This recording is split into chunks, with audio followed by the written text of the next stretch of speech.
Visų pirma, užsibrėžiau numesti svorį, nes nėštumo metu labai daug priaugau, netgi 26 kg.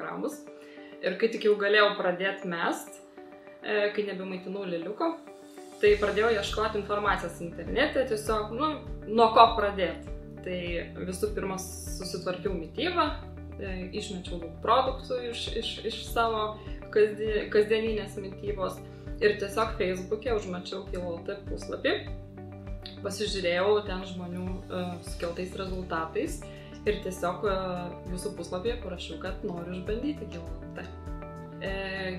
Iš pradžių rašė, kad rekomenduoja 10 dienų, bet kadangi ten buvo 20 porcijų, tai aš nusprendžiau tas visas 20 porcijų ir suvartoti, tai geriau 20 dienų.